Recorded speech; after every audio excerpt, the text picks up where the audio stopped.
Welcome to panel 3 of the January 2021 conference of the Association for the Study of the Cuban Economy. The theme of this panel is the economic relations between Cuba and the US. I'm Natalia Delgado, and I will be moderating the panel this morning. Let me tell you a little bit about my background. My professional experience is in the private sector, where I was in private practice of law for over 25 years as a corporate and securities lawyer and a partner at Jenner & Block in Chicago. And later, I served for 7 years as the executive of a public company as general counsel. I now direct the Cuba Capacity Building Project at Columbia Law School. It's an initiative designed to foster the development of the legal institutions necessary for Cuba to transition to more of a market-based economy. We have a talented and experienced panel this morning that will discuss aspects of the current economic relations between the two countries and consider the possibilities for the future. I'll tell you more about the backgrounds before each presentation, but let me briefly introduce them now. The first panelist is Paolo Spadoni, who's an associate professor in the Department of Social Sciences at Augusta University, who has carried out extensive research on the Cuban economy and the economic impact of US sanctions against Cuba. Our second panelist is Carolyn McCollough, is an international relations PhD candidate at Florida International University, focusing on foreign policy in Latin America. Following Caroline will be Mrinalini Tankha, who's an assistant professor of anthropology at Portland State University, who has done field work in Cuba for over 10 years, looking ethnographically at its dual currency system and more recently at the uses of digital payment systems. Then Rick Herrero will join us, who is the executive director of the Cuba Study Group, a nonpartisan policy and advocacy organization. And finally, Gary Maybarduk, who is a retired Foreign Service officer and president of the board of the Association for the Study of the Cuban Economy. That's our panel this morning. Each panelist will speak for 15 minutes. After all the panelists have presented, we will take questions, and please submit your questions in writing, and we will aim to answer them all before the end of our panel. You won't be allowed to raise your hand, but we welcome your questions. And with that, let me turn it over to Paolo. Thank you for joining.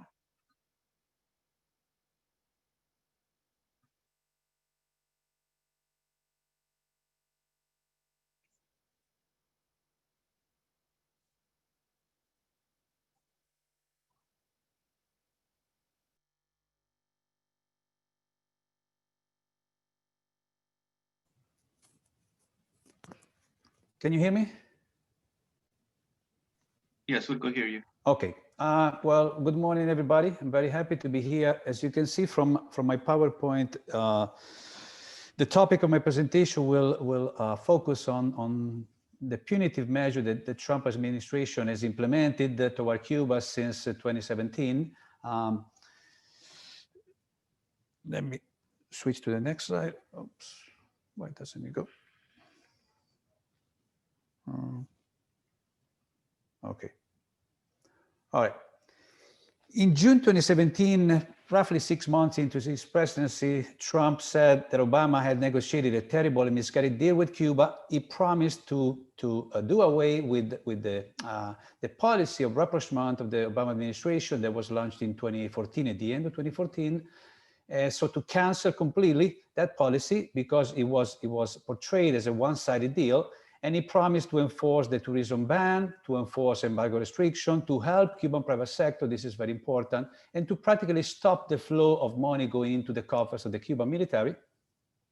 As we can see later, the first changes were implemented in November 2017, so that's the beginning of the measures that the Trump administration has implemented toward Cuba. What I will do in my presentation in the 10-15 minutes that I have, first, I will talk briefly about the Obama administration's policy toward Cuba, the measures, some of their impact. Then I will focus on Trump's measure, on the economic impact of those measures. Finally, I will talk about some additional factors that impact the Cuban economy, its performance, especially in recent times, and then I will conclude.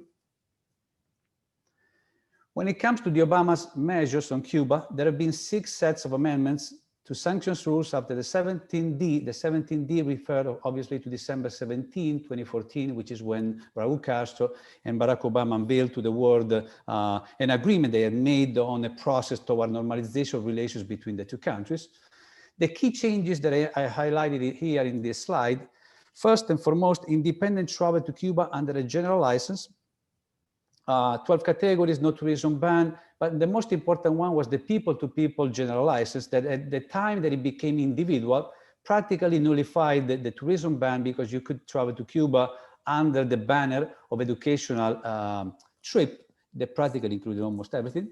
Direct commercial flights were initiated, cruises and ferry services were announced, but they were never really started. No limits of remittances, investment that were allowed, especially in the telecommunications sector, with joint ventures for the first time, US companies being eventually engaged in joint ventures in Cuba. Trade with the Cuban private sector, cuenta propistas and cooperatives. And then other additional things. One had to do with the financial transaction, but it never really, the U-turn transactions were never really fully implemented. The rewarding and redefinition of cash in advance for food trade, from cash before shipment to cash before transfer of title, and then the modification of the 180-day ship rule under the Torricelli law. If we look at the effect of Obama's measures, they've been quite significant, especially in the area of travel and tourism industry. Over 600,000 US visitors, non-Cuban. I'm referring here because there are two categories. One are the Americans that travel with a Cuban passport, and the Cubans who travel with a Cuban passport, even though some older Cubans also travel with a US passport. 600,000 and more in 2017. The resumption of cruise trips in May 2016 with the first trip by Carnival in May of that year. And of course, all of that translated into higher revenues for the Cuban government and above all for the private entrepreneurs of Cuba. One of the key goals, as I said before, of the Trump administration was to support the private sector in Cuba. The Obama policy did do that. Of course, you cannot disassociate the two. If you foster the private entrepreneurs, you also inevitably support the Cuban government in some ways, but it has to be acknowledged that during the Obama administration's time, private entrepreneurs with the influx of US visitors were doing relatively well. In terms of investment, Cuba did become a more appealing investment market. Several business deals with US companies were carried out, especially in the area of telecommunication and travel and tourism. However, by 2015, the initial wave of enthusiasm had given way to a more cautious approach. So the early business deals did not really translate into more business deals later. Now, remittances were up at that time, especially many people were sending money to help their family in Cuba set up small private businesses. Even the debt situation of Cuba, which is quite problematic, had eased a little bit. At that time, more credit was available. Cuba has a traditional liquidity problem, so a chronic problem. But at that time, the economy was doing relatively better, and there was some sign of improvement in the relationship between the two countries and also in the economic performance of the Cuban economy. Here, I only highlighted a couple of slides with figures just to show you don't see much of an increase in terms of Cuban Americans trips to Cuba after 2014, because the restriction on Cuban American family trips were lifted in 2009, early on by the Obama administration. That's why you see more of a bump in terms of increase of non-Cuban trips to Cuba by US citizens. So this is roughly 2017, because the measures of Trump, as I will show you in a moment, were announced in June 2017, the first one, but they were implemented in November 2017. So at least until the end of 2017, there was an increase of trips from the United States to Cuba.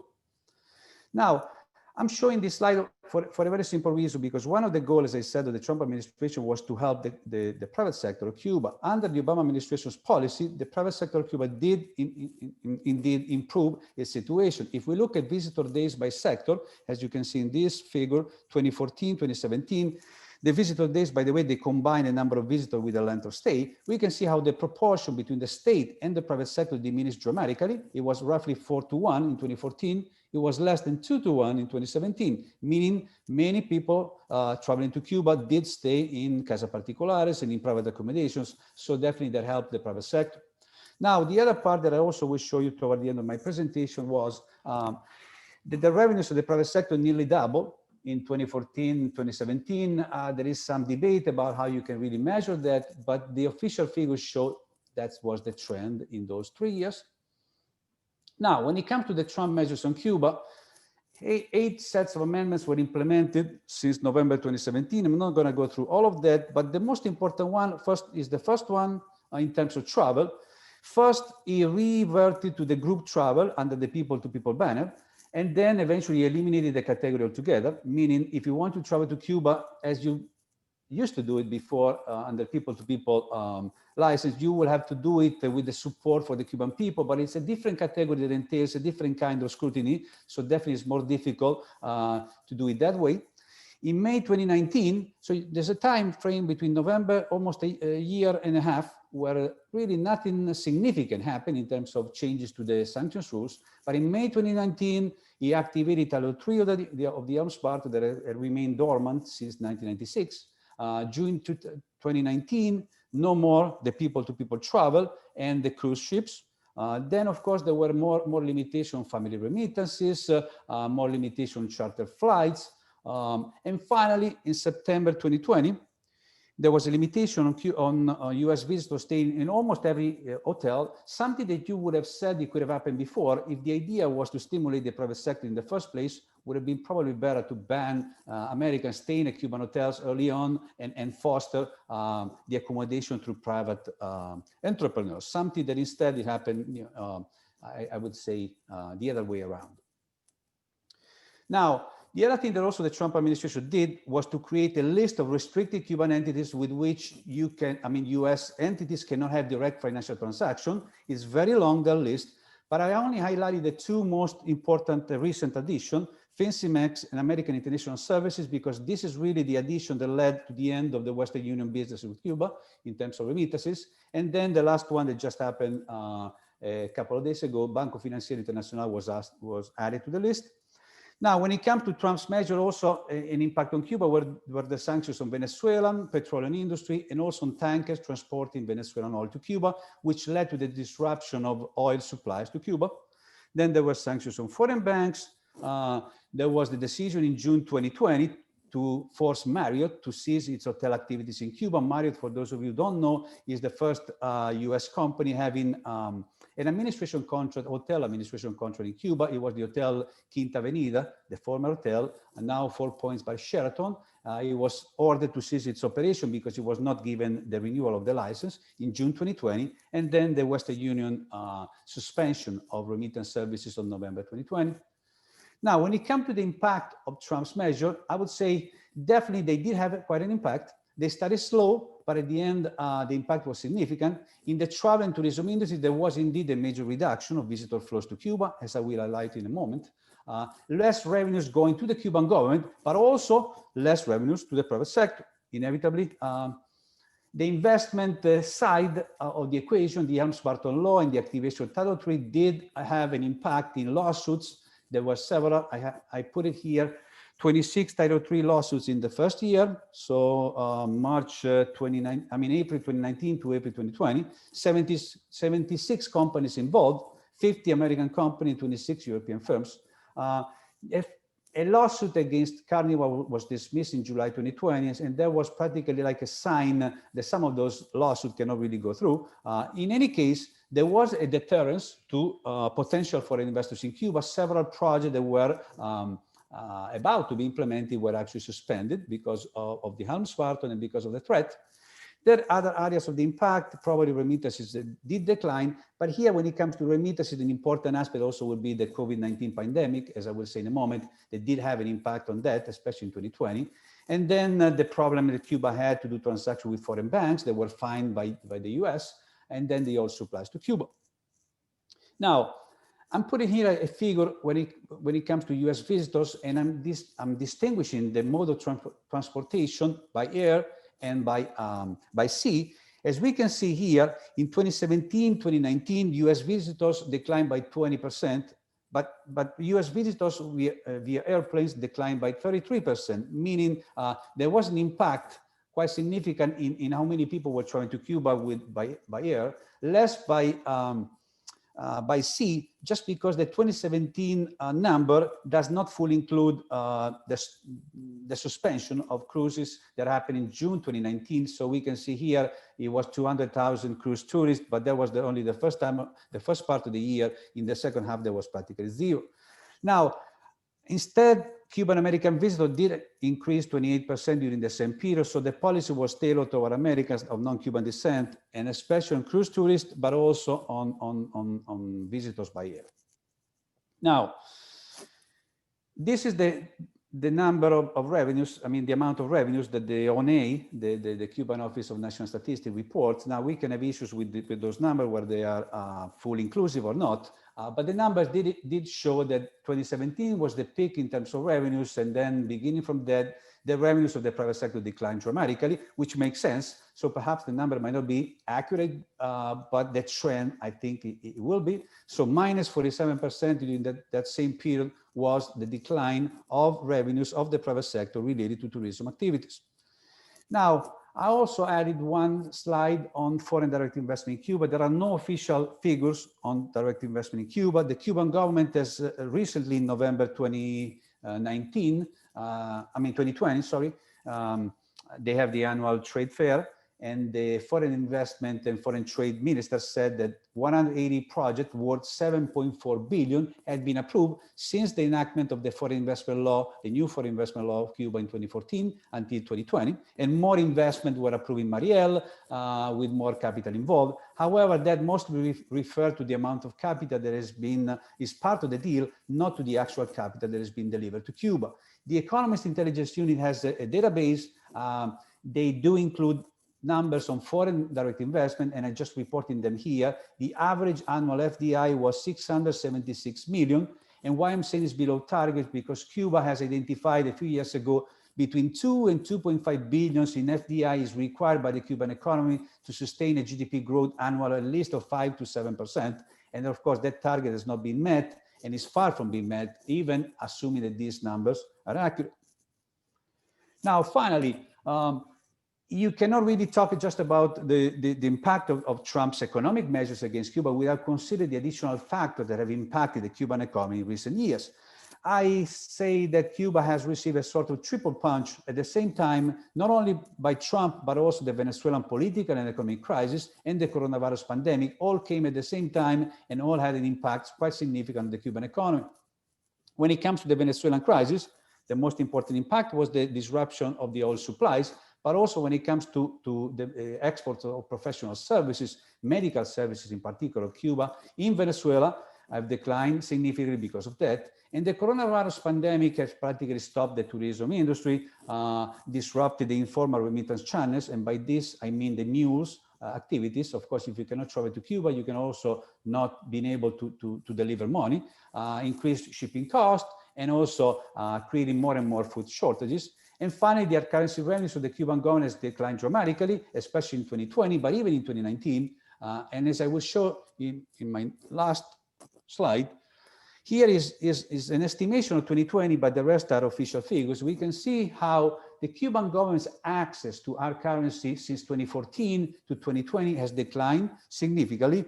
Cuba roughly in 2020 received half of what it received in 2014. And even in the 2020 to 2019, there was a 30% reduction in hard currency revenues. So no wonder the Cuban economy did contract by 11% in 2020, and also did contract for the first time since 1993 by 0.2% in 2019. So there is no doubt that Trump's impact, the measures of Trump had quite an impact, but also the coronavirus pandemic, the Venezuelan crisis, and the systemic shortcomings of the Cuban economy clearly had an impact. Cuba has made an effort to implement new economic reforms. They have announced them last year, and definitely have quite a bit of challenge ahead, the Cuban economy, in order to be able to jumpstart an economy that was already performing bad before the pandemic, before the Venezuelan crisis, and before the Trump's measures really hit the economy. So to conclude, when it comes to the policy of Trump, at the beginning, it didn't start very, very strong, but by now we can make an assessment. he did keep his promise to reverse Obama's Cuba policy.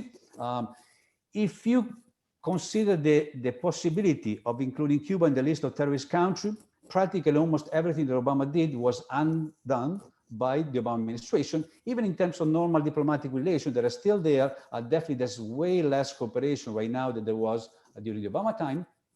So I would say that definitely those measures were indeed, they did follow the promise that Trump made in June 2019. They had a significant negative effect on travel, on investment, on formal and informal remittances, because Western Union had to suspend the remittance services to Cuba, but also informal remittances certainly went down. Oil supplies, banking operation, all those things have been severely compromised by the measures of the Trump administration. So when it comes to the Cuban economy at the end of 2020, it is in a very precarious economic situation, squeezed by all these problems and in need of significant economic reforms. The prospect for 2021, Cuba expect a rebound in economic terms between 5 and 7%, but it will be difficult to achieve under the current condition. They just announced the beginning of the end of the dual monetary system in Cuba, and the implementation of reforms that quite frankly had been announced many years ago and never fully implemented. So it remains to be seen how and when those reforms will be implemented. And also what remains to be seen is what the incoming Biden administration will do with Cuba. If we consider how the election went and how Florida was carried by Trump with a significant amount of votes of Cuban Americans, that might tie the hands of the Biden administration, but there is no doubt that in the short term, they might revert some of the measures that affect Cuban Americans, and eventually down the road also implement some more liberalizing measures for the overall policy toward Cuba. So that's the situation right now, and I'm gonna stop here. Thank you very much, Paolo. I wanted to add a couple of things with respect to Paolo, since he was the first speaker. I should have mentioned that a little bit more about his background, which is that he received his PhD from the Department of Political Science at the University of Florida, that he holds a laurea in political science from the University of Urbino, Italy, and that he has published widely in scholar and academic venues. And is the author of 2 books on the subject: Cuba's Socialist Economy Today, Navigating Challenges and Change, published in 2014, and Failed Sanctions, Why the US Embargo Against Cuba Could Never Work, published in 2010. So I thank Paolo, and I now would like Caroline to begin to load her slides, but let me say a few things about Caroline. As I mentioned earlier, she is an international relations PhD candidate at FIU with academic and professional experience in the field of foreign affairs. She received a BA from the University of Southern California, and her studies focus on foreign policy in Latin America and the Caribbean with an emphasis on Cuba. So Caroline will cover the Helms-Burton Act then and now. Thank you, Caroline. All right, thank you. Let's see, is the video and everything working well? Just to make sure, okay, cool. So yeah, as Dr. Spadoni talked about the Helms-Burton Act a bit and Title III, I'm going to be going a little bit more in depth on sort of the political side of it to, I guess, in a sense, go along with the economic aspects that he talked about. So as Dr. Delgado mentioned, I'm finishing up a PhD at Florida International University. My dissertation is on Cuban American influence on US foreign policy. So if we want to go more into the Cuban American National Foundation or any of that in the question and answer, we can. And so I will also be looking for a non-academic job after I finish in case anybody has some tips. But I will talk about that later. So also one thing I do want to say up front is that I was working as an intern in the State Department in the spring of 2019 when some of these changes were being implemented, and everything that I'm saying here is available publicly. Let's see. Okay, so although the President of the United States has primary jurisdiction over US foreign policy, according to Curtis Wainwright's Supreme Court decision and Constitution, pieces of legislation 6 pieces of legislation constrain the president's ability, or constrain the president's leeway regarding the Cuban embargo. These 6 laws are the Trading with the Enemy Act of 1917, the Foreign Assistance Act of 1961, Cuban Assets Control Regulations of 1963, the Cuban Democracy Act of 1992, the Cuban Liberty and Democratic Solidarity Act, which is also known as the Libertad Act or the Helms-Burton Act of 1996, and the Trade Sanctions Reform and Export Enhancement Act.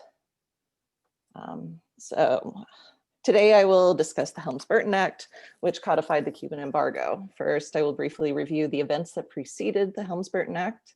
The second section of the presentation will explain the act itself and some of the international responses and domestic. Then I will skim over some of the major events that happened between 1996 and 2019. So I won't be able to do much justice about what went into that, but some of the other presentations can kind of fill that in. And then I'll be discussing the Trump presidency's policies toward Cuba and the end of Title III waivers. Finally, I will discuss the future of the legislation. Let's see. So just very briefly, one thing that when discussing how the Helms-Burton Act came about, it'd be kind of remiss not to mention the Cuban American National Foundation. The Cuban American National Foundation, or CANF, was founded in 1981, kind of with the support of AIPAC, the Israeli, American-Israeli lobby. And then, let's see, and the support of the Reagan administration. Jorge Mascanosa and his colleagues founded CANF during Reagan's first term. About a year after the Mariel exodus and all of the drama that went along with that. It became one of the most successful ethnic interest groups in the United States. Early successes included Radio Marti, TV Marti, helping to elect Ileana Ros-Lehtinen to be the first member of the US Congress who was Cuban American, and the Cuban Democracy Act of 1992. CANF worked closely with the Republican, Reagan, and Bush administrations, but the Democratic Clinton administration demonstrated just how influential they could still be in spite of some opposition. They courted people, or CANF courted people on both sides of the aisle, but was generally more effective with Republicans. However, that, as I'm about to describe, that wasn't exclusive. The Cold War ended during George H.W. Bush's presidency, but he ultimately lost his re-election campaign due to the economy. Clinton courted Cuban Americans in the 1992 election against Bush, and his endorsement of the Cuban Democracy Act provided the pressure necessary for Bush to pass the Cuban Democracy Act, despite the hesitations that Bush had shown. Also that year, Bob Menendez in New Jersey and Lincoln Diaz-Balart in South Florida were elected to the U.S. House of Representatives alongside Ileana Ros-Lehtinen. Cuba's economy crashed crashed with the end of the Cold War and Soviet subsidies, resulting in the special period. Tens of thousands of desperate Cubans set sail in makeshift rafts headed for Florida. The Balsero crisis of 1994 and what followed consumed much of Clinton's first term. His administration negotiated the 1994 and 1995 migration accords in response to the Balsero crisis. Let's see. His decision to return interdicted Cubans to Cuba, also known as the wet foot, dry foot policy, infuriated Cuban Americans. CANF had already begun crafting harsher legislation with sympathetic Republicans after Republicans won back Congress in 1994. The Helms-Burton bill was the result. The Helms-Burton Act would codify the embargo, which, as you could kind of see before when I was talking about the different pieces of legislation, is still to a degree piecemeal, but the Helms-Burton Act is the bulk of it at this point. let's see, the Helms-Burton Act had several costs and benefits, which supporting it would give greater access to Cuban American support. So meaning Cuban American votes in Florida as a swing state in presidential election year, political donations, congressional support. It would signal a commitment to dissidents and democracy on the island. It would aim to cut off the cash supply to the Cuban regime. However, public opinion was continuously changing about the embargo because by then it was already about 36 years old, give or take a few years. So it was broadly unpopular with the American public at large. Some Cuban American attitudes were starting to change, but that would really start to change more so after Elian Gonzalez. It caused problems with international alliances and allowed other countries to kind of fill the void where US influence could be. They were afraid it would that some of the right to sue provisions would overwhelm US courts, and I probably should put feed anti-US rhetoric, which it helps to feed into the anti-US rhetoric that the Cuban administration uses just as a kind of catch-all blame or scapegoat, I guess. Let's see.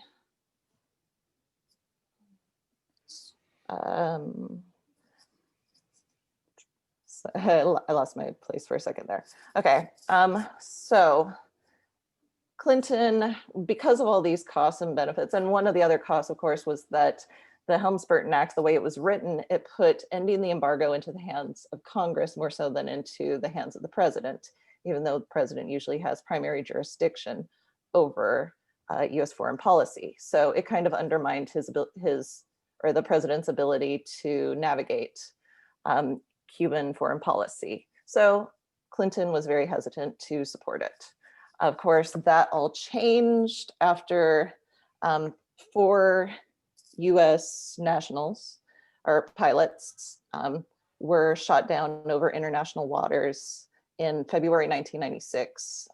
And these pilots were a part of the humanitarian Brothers to the Rescue organization. After that, Clinton didn't really have much choice but to retaliate somehow. And so he passed the Helms-Burton Act in March. The Helms-Burton Act has 4 main sections. The Title I concerns third countries and international institutions. So what to do when other countries other than the United States and Cuba are supporting Cuba, and what to do regarding support of Cuba within international organizations. The second act outlines the requirements for assisting Cuba in terminating the embargo. Title III includes the right to sue entities that traffic in confiscated Cuban property, and Title IV denies US entry to individuals who traffic in confiscated US property and their families. Let's see. So, however, by the time that President Clinton signed the act, because there were issues with allies who were concerned about their companies in their countries who were investing in Cuba, the Congress and the president managed to agree to allow for 6-month waivers. So at any given time, so essentially since Clinton signed the Helms-Burton Act, every 6 months, like clockwork, presidents have enacted the waiver for Title III's right to sue up until 2019. So despite all of this, Canada, the European Union, Mexico, and other places condemned the passage of the Helms-Burton Act because of the extraterritorial aspects of it. They created blocking statutes in response to protect their businesses. The European Union, the European Union brought a complaint before the The World Trade Organization, the US and the EU had to negotiate a memorandum of understanding to resolve their disputes. And European Union also negotiated a common position for Cuba. Let's see. And so even though Title III has been waived every 6 months to kind of help resolve some of these issues, Title IV actually never was waived, which is kind of a common misconception when you read some of the articles about it. As Representative Lincoln Diaz-Balart mentioned or said, the message is clear. They are going to have to choose between collaborating with Castro or participating in the US market. And he's referring to companies in third countries, essentially. So that was really the primary aim of the Helms-Burton Act, and the biggest change that it made to the Cuban embargo. So some of the biggest reasons why the Helms-Burton Act matters is because it codified the embargo, it limited the president's control over foreign policy, and it possibly contradicted international norms and laws according to how you read it and I guess your ideology. So some of those would be, of course, extraterritoriality, sovereignty, whatever jurisdiction, and active state, which it directly addresses. So yeah. So after the Helms-Burton Act, a ton of stuff happened. I don't really have time to go into a lot of it, but some of the other talks can kind of help fill in those gaps. CANF split after Jorge Mascanosa died, and the Elian Gonzalez incident stretched their capacities and competing visions. New organizations arose like the Cuba Study Group, Cuba Liberty Council, and the U.S.-Cuba Democracy PAC. Cuban American legislators multiplied in U.S. Congress and gained greater prestige. Many Cuban Americans also held political appointments. Cuban American public opinion became less isolationist toward Cuba. So you can kind of see, if you look at the public polling, you can see more, some of the attitudes changing regarding traveling back to Cuba, the embargo, remittances, and so on.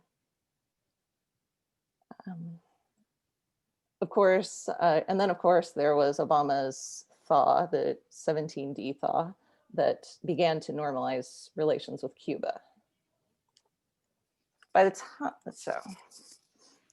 that's 20 years worth of US-Cuba relations before Trump, in which the Helms-Burton Act remained rather stagnant, but determined the policy. And so that kind of gives some of the look. And okay, so Trump credited his 2016 Florida win to Cuban Americans, especially the Bay of Pigs Veterans Association that endorsed him in October 2016. He put many hardliners on his transition team and in political appointments. Alexandria Acosta became labor secretary, a member of his cabinet. Marco Rubio and Mario Diaz-Balart worked closely with the administration to determine Latin American and Caribbean policy, especially Cuban and Venezuelan. Within 6 months, Trump announced that he would undo many of Obama's policies. And in 2018, John Bolton became National Security Advisor, and Mauricio Claver-Carron of the U.S.-Cuba Democracy PAC became his deputy. All viewed Cuba as intrinsic to the crisis in Venezuela. And so the other things that were happening along with Venezuela, which the previous speaker spoke about, Fidel died in 2016. Raul stepped down from presidency in 2018. Miguel Diaz-Canel became the new president, and China and Russia started investing more again. In this environment, US Secretary of State Mike Pompeo enabled the enforcement of Title III starting in May 2019. The EU, Canada, Mexico, China, Russia, Cuba, and others condemned the action. US allies threatened retaliation, but it was still unclear how the law would play out in US courts, given questions of international law and jurisdiction. Contrary to expert estimations of thousands of lawsuits, there were only about 25 suits in the first year, or 26. Many were dismissed, and the majority have been against US entities. Aspects that have limited the suits I've lost volume. I can't hear anything. Oh, shit. You can't hear me right now? I can't hear Caroline. Okay. It may just be Natalia. You can hear me then? Okay. All right. I won't plug that back in. So many of these lawsuits were dismissed. The majority have been against US entities as opposed to third country entities. And aspects of limited the suits include burden of proof, the stipulation that the property must be worth at least $50,000, questions of jurisdiction, interpretation of the exemptions, and so on. Contrary to the express purpose, Title III enforcement has not resulted in appreciable divestment, but there have been a few settlements. I can't hear anything. Determining the Hello? degree of its impact on initial investments. Caroline, I think you are running out of time. If you could wrap up these things. Yeah, so I'm just finishing up here. Determining the degree of how it affected initial investments would take more work, and yeah, previous guy talked about it. So a lot of the changes were overestimated, but it's the aspects of Helms-Burton are still going to be with us for a long time, just because of all the requirements that are all of the requirements to get rid of it. So, and I'll just stop there.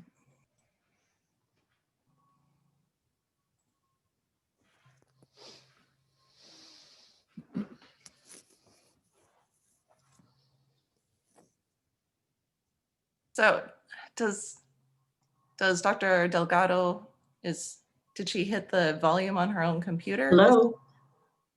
You guys said that you can hear me, right? Okay, let's try chat. You can hear me. Okay, because I can't hear a thing. Okay, thanks. Okay, let me go ahead. Caroline, thank you very much. Unfortunately, I cannot hear anybody at the moment, but I understand that you can hear me. So let me just thank you for your remarks, and let me introduce our next speaker, and then hopefully this audio problem will get resolved. Our next speaker is Mrinalini Tankha. She's an assistant professor of anthropology at Portland State University. She did her PhD in anthropology at Brandeis University and also has a BA in economics and an MA in sociology from the University of Delhi in India.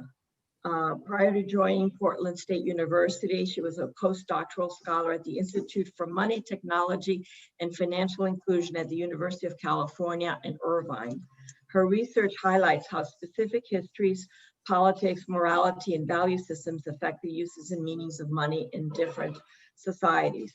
She has done fieldwork in Cuba for over 10 years, looking ethnographically at its dual currency system and more recently on the uses of digital payment systems.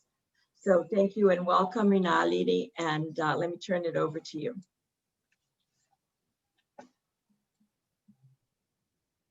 Thank you, Natalia. Can you all hear me? Yeah. Okay, so thank you, Natalia and Larry, for putting this panel together, and many thanks to all of you who are tuned in this morning.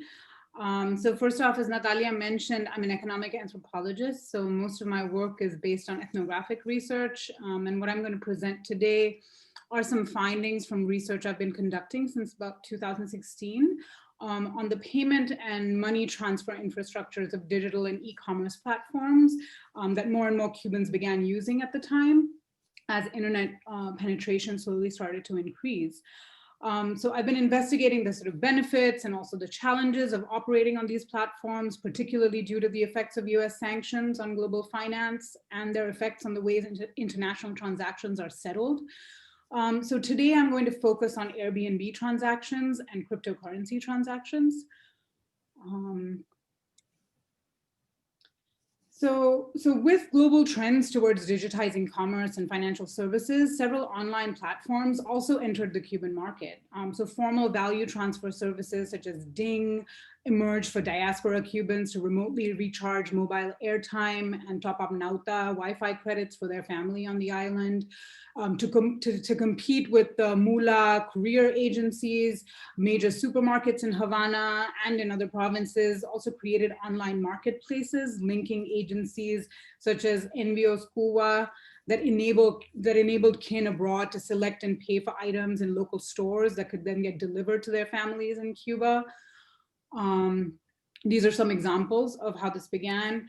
Then American online brokers such as Airbnb also entered the Cuban market as US sanctions against Cuba loosened under the Obama administration in 2015.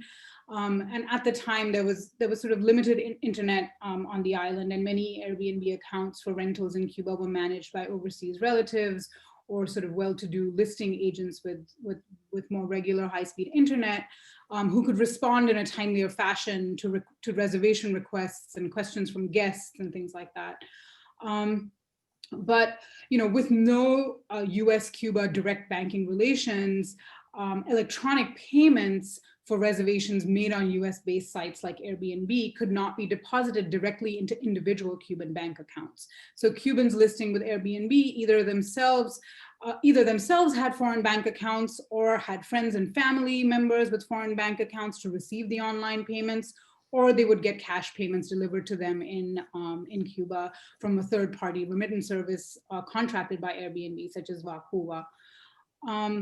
As Paolo already mentioned, under the Obama administration, one of the things that happened was that licensed US banking institutions were allowed to process US dollar monetary instruments presented by Cuban financial institutions and open correspondent accounts with Cuban banks to process authorized transactions and to enroll Cuban merchants to accept US credit and debit cards as well. US banking institutions were also authorized, as Paolo mentioned, to process U-turn transactions related to Cuba.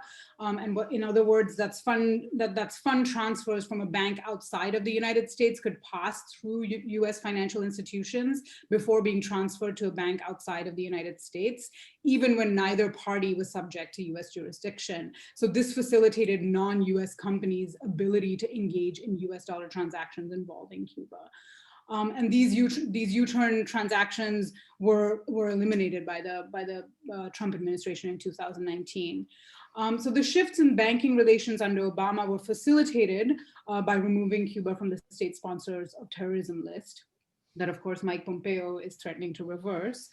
And again, as Paolo mentioned, just a few days ago, the State Department added the military-controlled Banco Financiero Internacional to the Cuba restricted list, leaving all major airlines like JetBlue, like Delta, like American that transact with BFI to find alternative ways to process their financial transactions. So in fact, Airbnb chose not to set up a correspondent account in a Cuban bank precisely because of this kind of uncertainty and unpredictability, as well as for fear of being fined by the US government for violating the Helms-Burton Act, despite changes introduced by the Obama administration. And matters came to a head in 2019 when President Trump activated the controversial Title III of the Helms-Burton Act that allows US nationals to sue in federal court any entity trafficking in formerly American-owned properties confiscated by the Castro government. Under this new provision, the family of the former owners of Banco Núñez, one of the banks nationalized by Fidel Castro, sued French bank Société Générale for doing business with the Central Bank of Cuba. Several other companies, including American Airlines, Amazon, and Melia, have since been slapped with lawsuits by Americans claiming ownership to properties in Cuba. So the repercussions of these longer bilateral histories and unsettled transnational debts and property claims critically impact the ways that infrastructures that are tasked with processing and settling payments, how they can actually function and how efficient they can be. So in my research, I was interested in the experiences of owners of casas particulares in processing payments when listing with Airbnb. So most of the hosts who used Airbnb to receive payouts were dissatisfied due to delayed payments for several months and the amounts ranging from 200 CUC to 1500 CUC. And, many also complained about how the payouts they received often didn't match the amounts reflected in their Airbnb accounts, and how they also lost money in currency conversion from US dollar to CUC. Several Cuban hosts also expressed frustration at receiving lump sum payments from Airbnb without clear payment memos or breakdown of earnings from different bookings. Even more affluent Cubans, though, with foreign bank accounts and even foreign travelers to Cuba, were not necessarily completely immune to the fragility of these payment infrastructures. So take, for instance, one of my interlocutors, Ricardo, an affluent listing agent who managed several, Ricardo is a pseudonym, so an affluent listing agent who managed several rental properties on Airbnb. He had a bank account in Panama linked to his Airbnb profile. And so in addition to making a commission on each rental, he also used the platform to informally engage in currency exchange to circumvent both US sanctions and the taxes levied by the Cuban government on USD transactions in Cuba. So Ricardo offered to convert US dollars to CUC at a better rate. So one US dollar to 0.93 CUC than the currency bureaus, which was $1 US to 0.87 kooks. So for one of his guests, right, an American journalist, Amy, who was staying at one of his properties. He suggests using the Airbnb platform, which allows guests to transfer money to hosts without any fees for incidentals, for extra charges that guests incur during their stay and for what are termed experiences. So Ricardo assured Amy that since their Airbnb accounts were already linked, the payments would clear, even though they were being initiated in Havana. Amy sent a request to transfer 537 US dollars to his account on Airbnb, and he paid her out 500 CUC in cash in Havana. So the US dollars were deposited straight into Ricardo's Panamanian bank account, allowing him to avoid the hassle of having to change CUC to US dollars when he traveled abroad. And so this transaction cleared, and Ricardo and Amy decided to repeat this, where he paid her 930 CUC in cash, and she requested Airbnb to transfer 1,000 US dollars to his account. But it wasn't until Amy returned to the United States that she realized that the second transaction had been flagged and halted. So she was now in the United States, but she still owed Ricardo 1,000 US dollars. Unfazed, Ricardo sort of said to Amy that, hey, Amy, you're a journalist. I know you're buena gente. Tenemos confianza. You're not going to disappear with my money. I'm not worried. So Amy called Airbnb, and they said the transaction had been flagged as suspicious because it was the second payment initiated in Cuba, and they required more details. So Amy told Airbnb that the payment was for excursions and car rentals, which fell within the purview of travel-related services Airbnb was authorized to provide under sanction regulations. But many weeks passed with no resolution from Airbnb. By this time, Ricardo had an urgent need for the money, so he and Amy decided to use another channel to ensure he got the cash. Amy deposited the money in the Wells Fargo bank account of his cousin who lived in Miami. She then called Airbnb to cancel the $1,000 US dollar transfer that she was then assured would be taken care of in a couple of business days. But a few weeks later, Amy noticed that Airbnb had in fact transferred the $1,000 to Ricardo. So now he owed Amy $1,000. So Ricardo and Amy had to make several calls to Airbnb till Amy received her refund 2 months later. So what we see here is that because of US sanctions, because these transactions get flagged, what happens, it creates blockages and delays in settling electronic payments, compelling a resort to more traditional in-person brick and mortar banking services to complete transactions in a somewhat timelier manner. The transacting parties also have to mobilize multiple what are called monetary ecologies, cash, credit cards, checks, and initiate transactions in different geographical locations to ensure the settlement of accounts. But moreover, this sort of refashioning and repurposing of payment infrastructures hinges on informal relationships, right? Based on confianza, based on impressions of being buena gente, and forms of cultural capital, like being a journalist. So this is reminiscent of socialismo, or networks of trusted socios operating in the on-ground informal economy.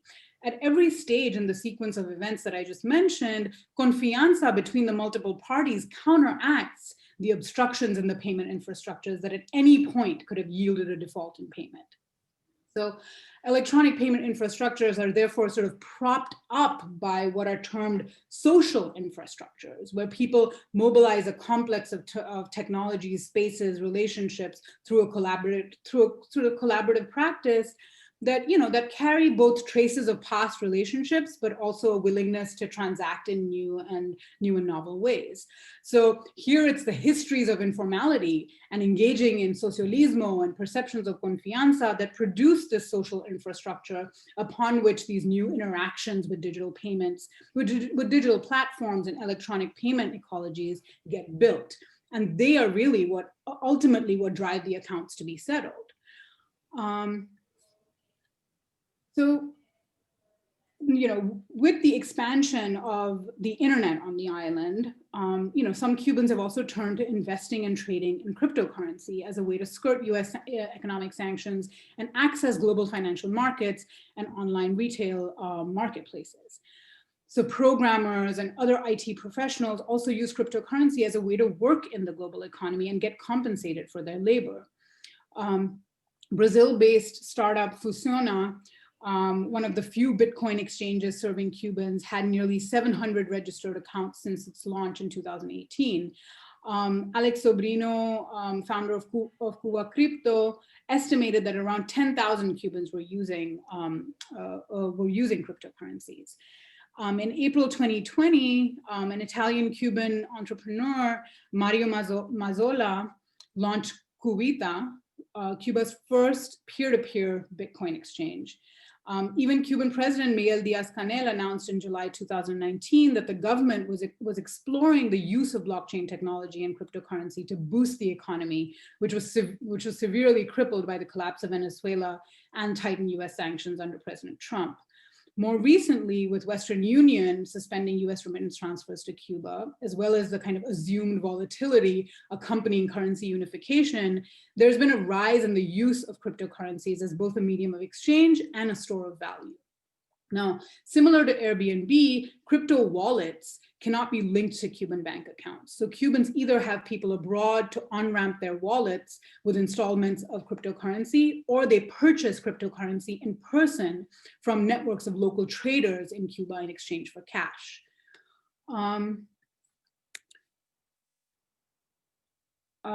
Eric Garcia, a software engineer, launched another startup recently, this past September, called BitRemesas.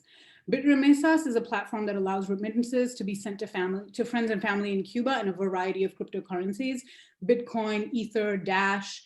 And in the past few weeks, BitRemesas launched a new feature allowing diaspora Cubans, or anyone really abroad, to pay utility bills for people in Cuba in cryptocurrency. So, cryptocurrencies operate in a somewhat gray zone of legality in Cuba because there isn't any clear regulation around them. So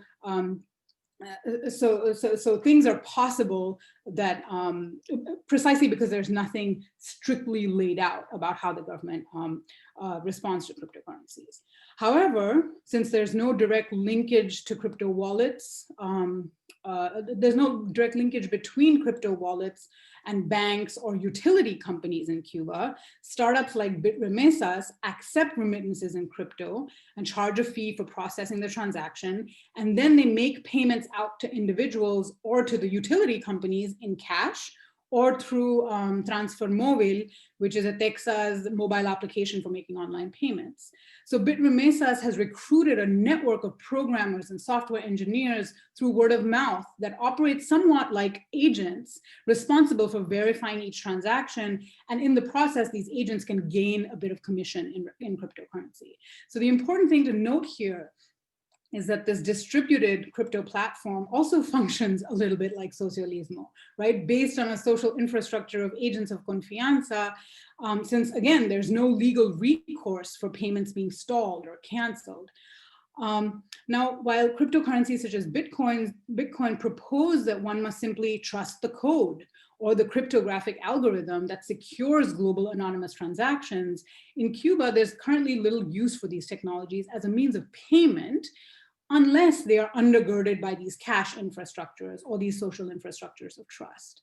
So while these transactions are currently restricted to largely to communities of like tech savvy programmers, or as Eric Garcia put it to me, a community of geeks, he expects this to slowly expand to a more general population, especially as Cubans feel the effects of inflation with the currency unification, and as the price of Bitcoin rises further and is projected to increase threefold.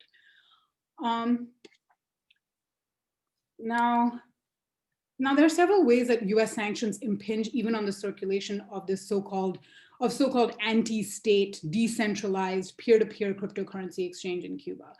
Bitcoin aims to undercut the power of intermediaries, such as banks and credit card companies that charge exorbitant fees and rely on centralized entities like the automated clearinghouse operated by the Federal Reserve, and credit card networks like MasterCard and Visa to authenticate transactions and settle payments.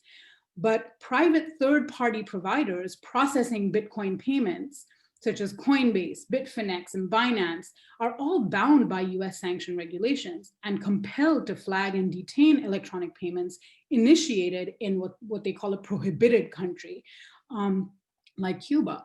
Even many non-US based cryptocurrency exchanges reinforce these exclusions by geo-blocking trades initiated in Cuba and other countries considered prohibited by US sanctions. The irony, however, is that these non-US based crypto exchanges also geo-block US citizens and trades initiated in the United States, not because of sanctions, but to avoid compliance with US regulatory restrictions in place to protect its citizens against fraudulent activities.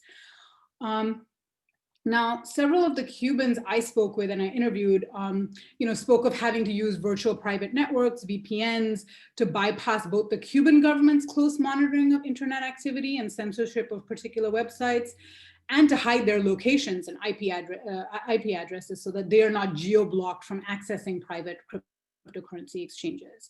Many had unhosted crypto wallets or were registered with exchanges that had less strict know your customer or KYC requirements.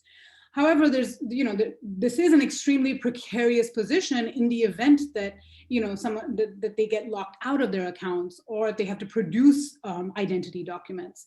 For instance, one of my interlocutors, Neil, an American blockchain enthusiast from New York, visited Havana to attend a technology conference. So without setting up a VPN, he connected to a public Wi-Fi network in Havana on his phone and accessed his Coinbase account to check the price of Bitcoin and Ether, the main cryptocurrencies he was trading in. To his surprise, he had been locked out of his Coinbase wallet. Coinbase is a leading cryptocurrency exchange headquartered in San Francisco. Now, upon returning to New York, Neil contacted Coinbase's online customer support. They responded saying that he had attempted to log into his Coinbase account from a country in which Coinbase is prohibited by law from doing business per the sanctions imposed by the OFAC. Now, Coinbase assures its customers that their access will be reinstated when they log on from a non-prohibited region and they verify their identity. So Neil submitted his US passport as evidence of his citizenship, as well as a utility bill as proof of residence to Coinbase. 1 month passed with no action from Coinbase, despite countless emails and frantic calls from Neil. It was now the middle of December 2017. The price of Bitcoin was soaring and reached its then all-time high at $19,891 US on December 17th, and then crashed and fell to $6,000 US on February 6, 2018. Neil was still locked out of his Coinbase wallet with no recourse, unable to sell any of his Bitcoin. So Coinbase only reinstated his access 3 months later. Now, while Neil suffered a tremendous financial loss, he was able to regain access to his account. But Cubans in a similar position would not be granted that same privilege. So these, alleged distributed crypto infrastructures do not escape the caprices of state-led geopolitics, and paradoxically end up centralizing and territorializing risk that is disproportionately borne by people hailing from or initiating transactions from what are imagined to be prohibited corners of the globe. So Cuba was at the time no longer on the US State Department's list of state sponsors of terrorism and had been found at low risk for money laundering and terrorist financing by the Financial Action Task Force, the FATF, an international intergovernmental regulatory institution governed largely by G7 nations. Now, as an anthropologist, Annalise Riles notes, the separation of entirely private conduct and state action is something of a fiction, precisely because at some point, private rules are always dependent upon legal institutions for their state legal institutions for their enforcement, making the technical protocols of financial markets deeply political.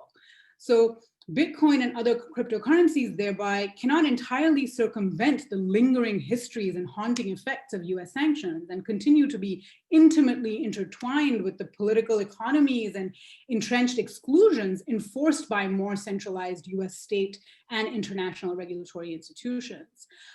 So to conclude here, I know I'm a little over time.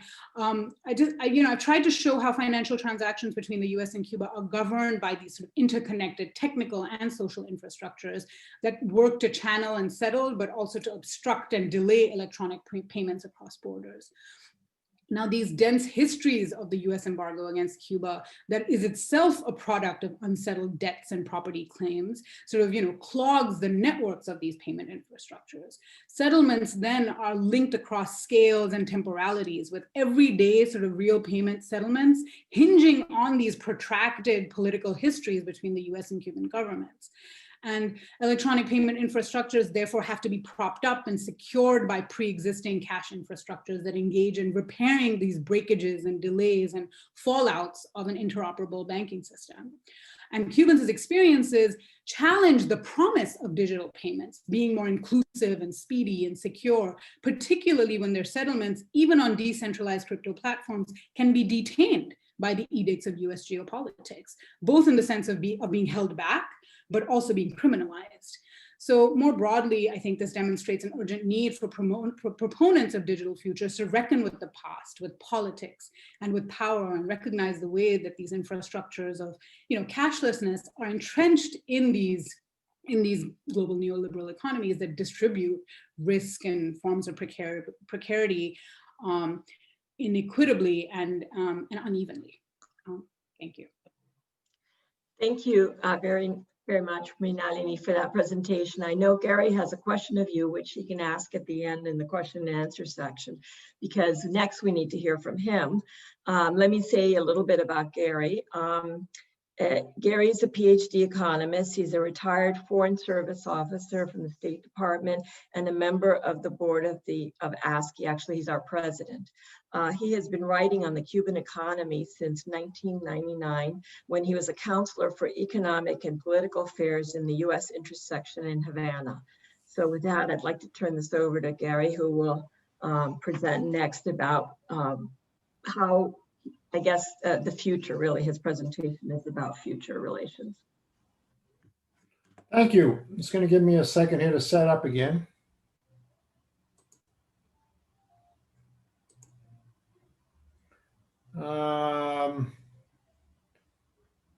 Okay, just a second. I'm still working here. Sorry. You've got to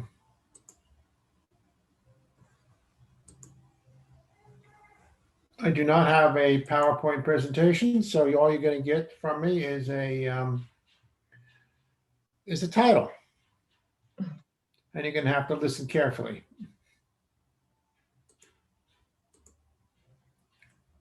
Okay, so let me minimize this. Get that out of the way. Okay. Encouraging Cuba's economic reforms. Can America help? Cuba and the United States are entering a new era. The perfect storm that has engulfed the Cuban economy, the loss of Venezuelan aid, and the loss of tourism, the tightened embargo restrictions of the Trump administration, which we just talked about, have caused the Cuban government to rethink their economic model.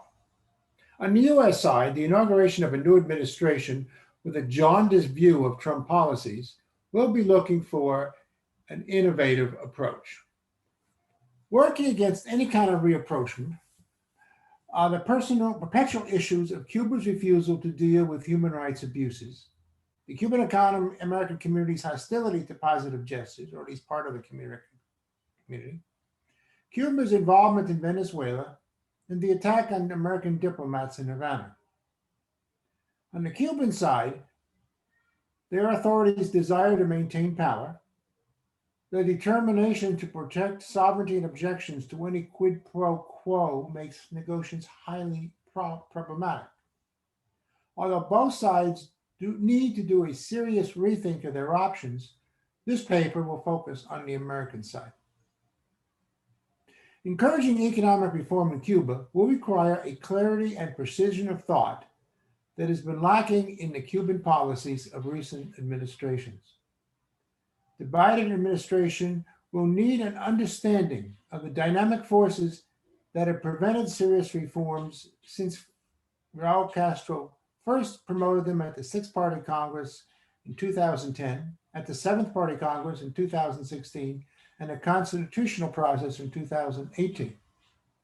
It should understand why Obama's effort to promote the private sector in Cuba backfired. Domestically, it will need to find ways to discourage the partisanship that plagues any US policy towards Cuba. Americans, including this author, have long tended to think that the vibrant private sector would push Cuba to a more dramatic society. China and Vietnam, of course, have been the counterexamples. However, the Cubans understand and agree with our views. In the Seventh Party Congress, Raul Castro was very clear on this point. He observed that, quote, depending on the predominance of one form of ownership over another, a country's social system is determined. Yet when American leaders generate new initiatives to encourage the private sector in Cuba, they must justify their actions to the American public as necessary to bring change in Cuba. It is what politicians do in a democratic society. But it's actually bad policy that strengthens resistance in Cuba. It is a Gordian knot that hampers change. So, is there an opportunity? For over a decade, this author and some others have argued that the political culture of Cuba was so highly resistant to change that it would take at least one more generational shift in the leadership of the party and the government before progress could be made.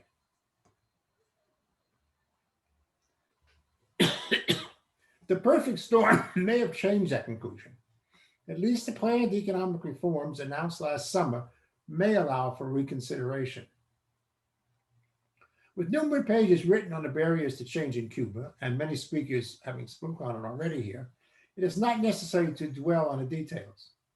A quick summary, however, will inform our discussion. Chief among the barriers to change is the senior leadership's fear of the loss of power. For this reason, senior leadership has long resisted stabilization programs, which they refer to as shock therapy. Rising prices of food and other essential goods, which has already happened, as well as the loss of thousands of public service jobs, which may happen, threatens the regime.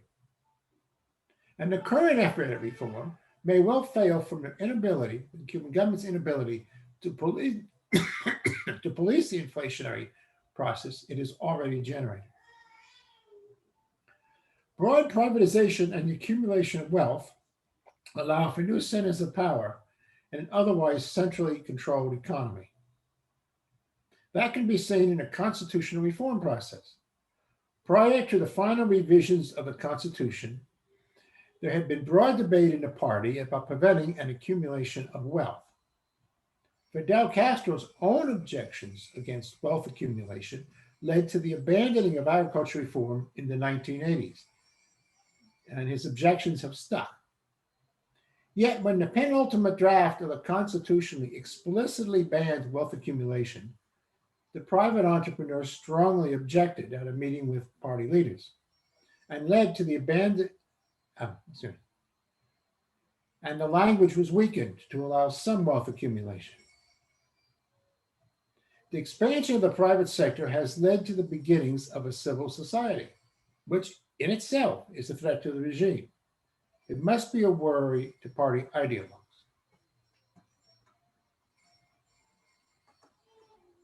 The loss of control is also feared by the bureaucracy, members of state corporations, and lower-level party members. And we had an excellent paper on Cuban bureaucracy in the first session, which I think is very important. Unable to regulate and prevent licensing of cuenta propicias of small business owners, or to run state corporations, those cadres risk losing status, jobs, and income.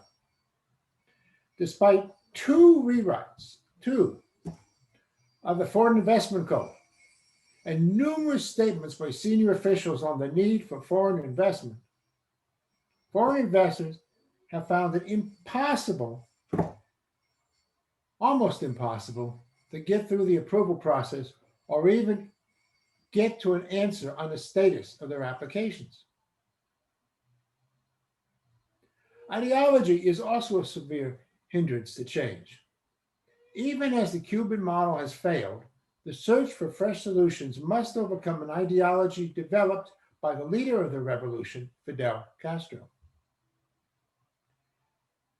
Just as Western economists, myself included, start viewing a problem from the classic, perfect free market models, and then must struggle to find solutions to pressing problems such as income inequality and global warming, so too must Cuban economists and political leaders struggle to get past the ideology that has been inoculated into them since childhood.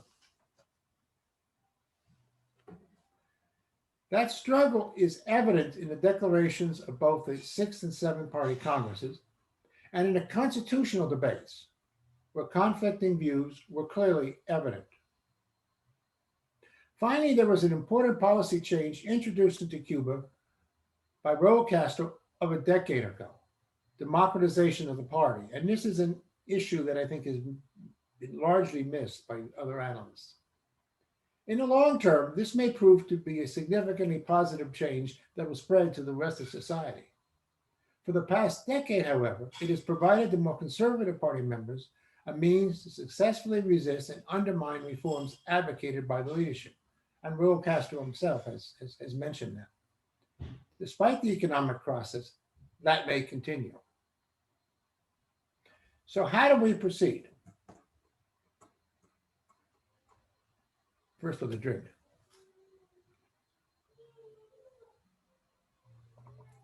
The Biden administration will need to set priorities.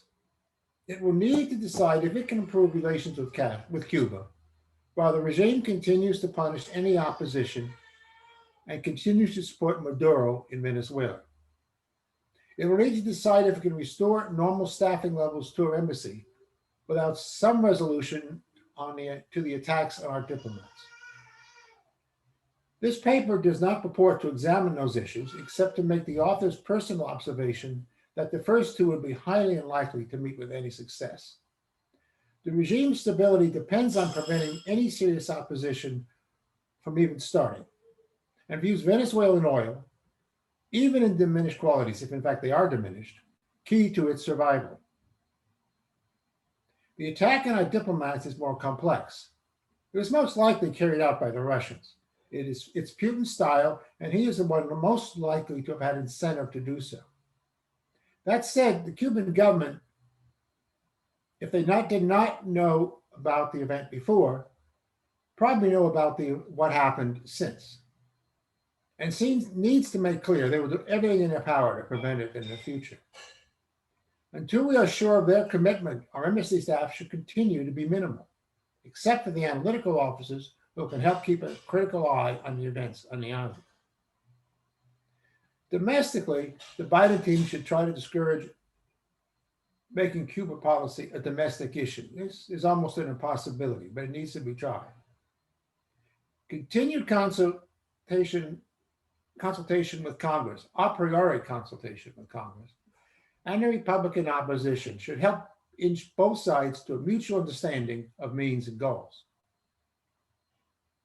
On economic policy, the administration should move slowly and carefully. For humanitarian reasons, they should lift restrictions on remittances and travel of Cuban Americans to visit family on the islands. This relieves some of the acute stress on the Cuban economy, but with the bulk of the money going to families and cuentapropistas for investment, it should help the private sector. Our current policy on remittances and family travel are inimical to our own interests. After that, we should tell the Cubans that we intend to follow a policy of constructive engagement.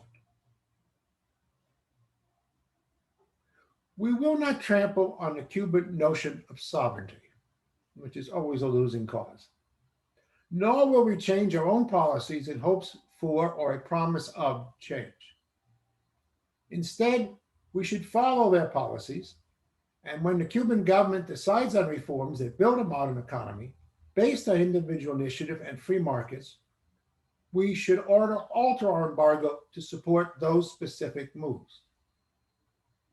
An example would be a policy towards the current devaluation and the end of the dual currency system. It is a much needed reform, but is far from certain that it will go far enough. The maintenance of price controls, the blocking of bank accounts, and the policy of not selling dollars to the public is going to lead to a chaotic situation. It will make it hard for the country's export or import subsistence industries to respond to new market incentives that the devaluation is supposed to engender. It is difficult to imagine how the US could respond to this effort. The Cuban government has also allowed private sector entities to import and export directly, although they must do so through government intermediaries and subject their source of funds to a review by a designated bank, and that's the FSI bank, which the Trump administration has now cut off. The problem, again, is that the government feels it must maintain control. However, should the government decide to eliminate those forced intermediaries and allow private firms to buy dollars, then the American government could loosen the embargo to allow trading with those private businessmen. For many years, the Cuban government has prohibited the private sector from importing capital goods, even a mixmaster, as I discovered, for a private baker. It is not clear to me if that ban has been lifted. The American government should allow those exports to Cuba, whether sold or sent as gifts from Cuban Americans. In the agricultural sector, the Cuban government now allows farmers to deliver their own produce to the market, either with their own trucks or private truckers. The Cuban government has gone back and forth on this policy over the decades, as it strove to protect the acopios and the government's own food distribution system. The government shipping monopoly has led wastage in farm-to-market distribution. U.S. policy already allows the sale of farm inputs to Cuba, but a loosening of the remittance policy could allow Cuban American families to send the farm equipment directly to their own farm families in Cuba, including trucks.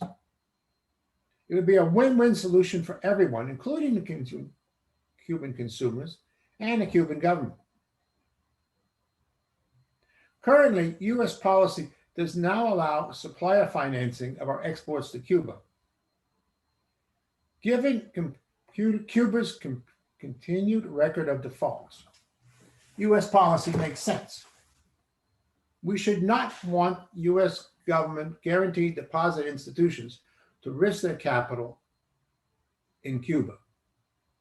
However, if Cuba were to open foreign exchange markets where everybody could buy and sell foreign currencies, then the American could allow supplier credit to the private market. Currently, the U.S. prohibits most American investment in Cuba. Foreign investors must find their employees through government agencies. Those agencies may also fire those employees without consulting the firm. Wages are taxed at the 85 to 95% level, So many firms pay the workers a side benefit that often escapes taxation. It is not a system the US government can endorse. However, if the Cuban government were to allow foreign firms to hire and fire whomever they wish, within the reasonable regulations of international labor conventions, to which Cuba belongs, and if taxes on wages were reduced to reasonable levels, then the USG could permit American investment in Cuba. I know, getting their time, got it.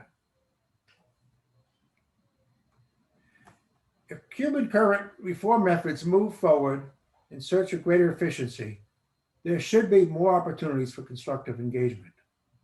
I must say I remain a skeptic that many such reforms will be taken to the logical conclusions. Nevertheless, when it happens, there should be a reward. In the meantime, there is no reason to hurry. Thank you. Thank you, Gary, for your presentation. I know you have a question for one of the other panelists. I just wanted to remind the panelists that you can ask questions of each other at the end. But we still need to hear from Ricardo Herrero. And let me tell you about him before he begins a little bit more than I said at the beginning. Rick Herrero is the executive director of the Cuba Study Group, a nonpartisan policy and advocacy organization comprised of Cuban American business leaders and young professionals who share a vision of a free, sovereign, inclusive, and prosperous Cuba that provides opportunities for all of its citizens to fulfill their aspirations. He is a strategic communications and public affairs professional with close to 2 decades of experience at working at the intersection of international relations, politics, media, and philanthropy. With that, I turn it over to Rick.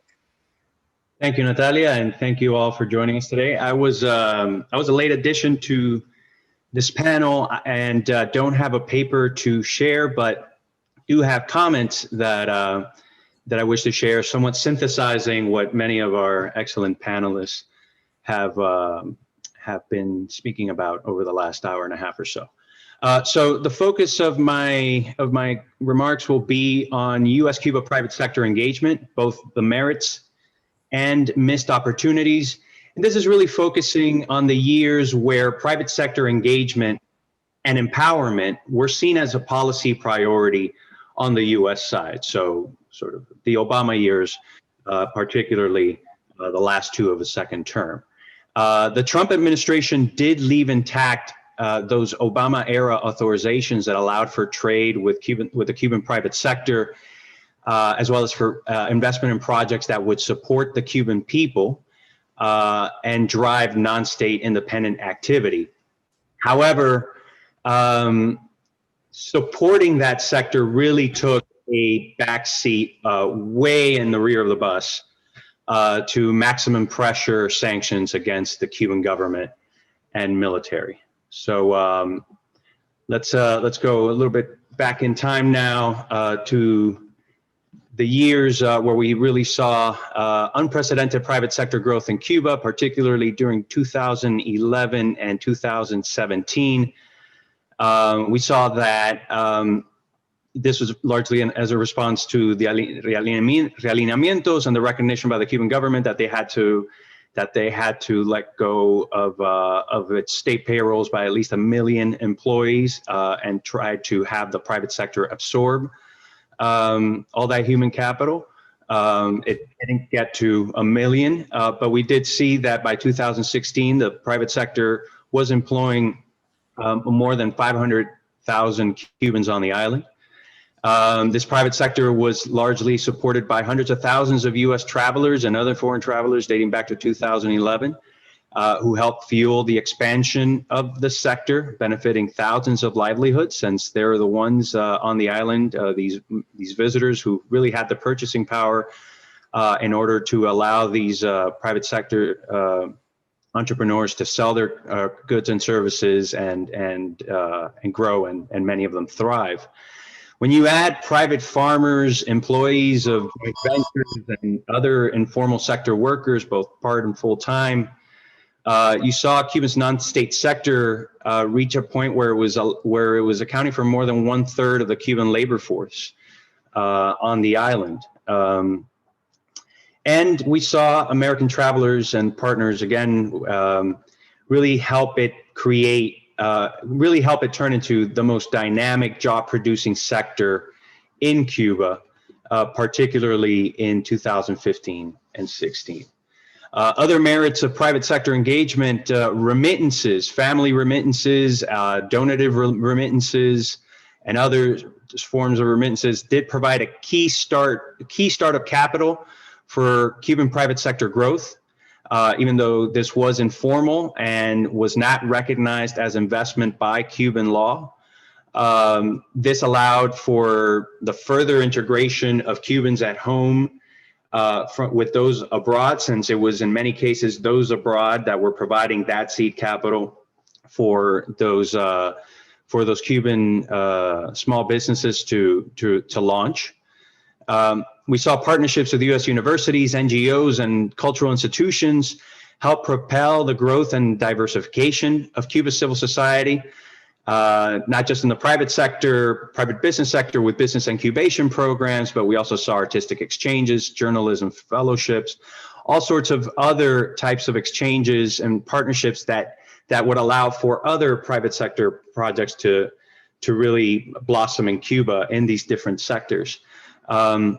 Thanks in part to these inflows of support, we saw private business owners and employees become real important new voices in Cuban society, advocating for further economic reform.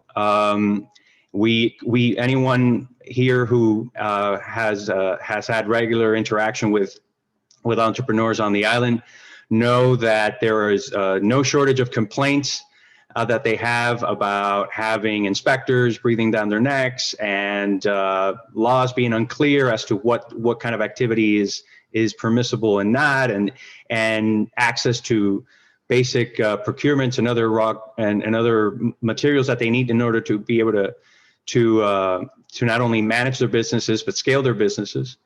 And they have become very vocal in that regard, constantly working with them, engaging Cuban officials to allow them greater space and greater flexibility to operate their ventures. We also saw during this time the emergence of a more dynamic, diverse sphere of digital independent media in Cuba, including sites dedicated to investigative reporting. We saw these sites take off during this period of pretty strong private sector engagement. Many of the sites that are being attacked today by the Cuban government as not being independent media, sites that were once considered to be sort of in the gray zone, so not exactly dissident but not state either, but independent, that are now the target of much of the Cuban state propaganda. Again, these sites were launched during this period, and it was with the support of private actors abroad. So that is something that is nothing to sneeze at. But moving on to the missed opportunities of this era, and there were many. Cuba didn't take advantage of Detained to sufficiently deepen domestic reforms, and was very slow to respond to many of the opportunities that engagement provided. You know, Cuba for a long time used U.S. hostility as a pretext for not reforming aspects of its system, economic, political, and other. And now that you had a United States that was engaging Cuba, that had renounced a policy of regime change, that was willing to work with Cuba to normalize relations and to improve things on the island and to make investments in its economy, Cuba nonetheless was too slow to act. Dozens of companies, of American companies that flocked to Havana in 2000, particularly in 2015 and 16, seeking opportunities created by these modest new allowances in investment under U.S. law, the ones I mentioned earlier, into both Cuba's private sector and state sector, were rebuffed by Cuban officials. You heard this time and again, American companies that went there with genuine interest in seeing if there's an opportunity to establish some sort of beachhead in the Cuban market, and the Cubans and the Cuban officials being very slow to respond or forcing them to only sign MOUs. Probably the most high-profile case of these was Google. Despite significant overtures by the Google team, you saw Cuba nonetheless turn to Chinese technology giants like Huawei to help build out its information and communications technology infrastructure. And while the Cuban private sector did flourish with the increased number of US visitors during this time, it was still throughout all this tightly constrained as to what areas of the economy it could operate and how much they can grow, and in terms of wealth generation. It wasn't just wealth accumulation, it was wealth generation that the Cuban government was really putting the brakes on. Despite including personalidad jurídica for small and medium-sized enterprises in the 2016 Communist Party Congress documents, Cuban officials nonetheless balked at granting cuentapropistas legal recognition that they needed to access import and export channels directly at the time, or to accept foreign investment legally. This is despite efforts by many US institutions, groups, and individuals to try to help the Cuban private sector.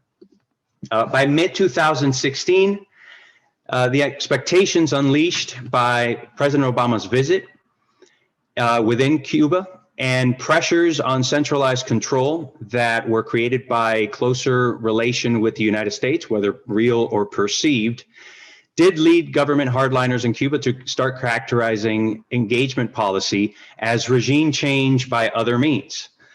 They were just saying that this was another way of the United States trying to topple the Cuban government. State media even started referring to entrepreneurs as los hijos de Obama, and not in a good way, in a disparaging way, as if they were another form of a Trojan horse soldier that was being trained and to one day be mobilized within Cuban society. We saw conferences such as Startup Week in Havana, which is sponsored by Dell and other US tech companies, canceled without cause by Cuban officials, as well as the website for the 10 by 10K Cuba contest for tech entrepreneurs, which I helped organize, blocked on the island to make it harder for Cuban entrepreneurs to apply. By no means am I citing these as major events. I only mention them to note how even harmless, privately organized gatherings to really showcase product and provide networking opportunities for Cuban entrepreneurs had by this point become national security concerns within the eyes of some of the more conservative types in the Cuban government. We fast forward a little now into the Trump years, to August 2017 to December sorry, that should be 18, not 19, to December of 18. Cuban government froze all cuentapropista licenses in most of the most productive sectors in Cuba, which led to a lot of frustration on the island because it made it harder for many of those entrepreneurs to grow their businesses.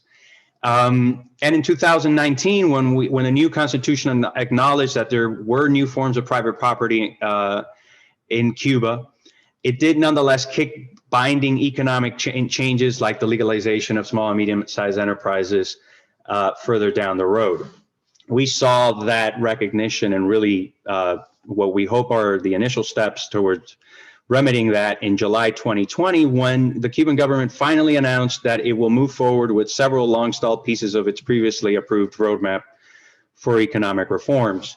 This includes expanding space for Cuba's, expanding space of activity in practice for Cuba's non-state sector, legalizing small and medium-sized enterprises on the island, as well as advancing currency reform, which we know just began this month. Another thing, however, that drove much frustration on this side of the Florida Straits was the under-recognized importance of remittances for the Cuban economy in really helping to buoy that economy, as well as the ongoing grievances that many here in the United States continue to harbor when looking at Cuba's closed political system and its sclerotic economy. We ourselves saw this in many focus groups and interviews that we conducted in South Florida, where it came up time and again among Cuban recién llegados, and by that I mean post-94 arrivals, even though many of them are not son recién anymore, but still we haven't come up with a better term. But many of the people that supported the Obama opening, that traveled to Cuba, that support businesses on the island, were nonetheless really frustrated with the slow pace of reform in Cuba, and beginning to side with Trump and to support resource denial policies once more. They saw it as tightening the screws on the regime as a way to possibly get the regime to start loosening up again and allowing for real opportunities for Cubans on the island to reintegrate themselves and to invest in their own country. Other reforms that the Cuban government has been slow to implement, even despite repeated requests by the private sector here in the United States, particularly Cuban Americans in the United States and in other countries, and Cuban immigrants in other countries that are also interested in integrating themselves into Cuban society and its economy, are many migratory reforms. This includes lifting residency requirements for investing or allowing Cubans abroad to invest legally in the island's private sector, as well as political participation, homogenizing migrant categories so that those that left during a particular period are not treated differently than those that left in subsequent periods, the reduction of passport fees, which we know are the most expensive in the world and remain so, and so on. In conclusion, what all this means is that during this period of private sector engagement, of the Obama opening, normalization did not achieve enough, particularly in terms of U.S. commercial engagement or Cuban American reintegration into Cuban society, to really create constituencies in the United States deep enough to resist political support for a return to resource denial policy under the Trump administration. For U.S.-Cuba relations to truly deepen during the Biden years, as we look ahead, both sides are going to need to be proactive. Certainly, there are steps that the Biden administration should take unilaterally to restore support for the Cuban people as a policy priority and reverse much of the damage that has been wrought under the Trump administration. But it's also very important that Cuba do its part.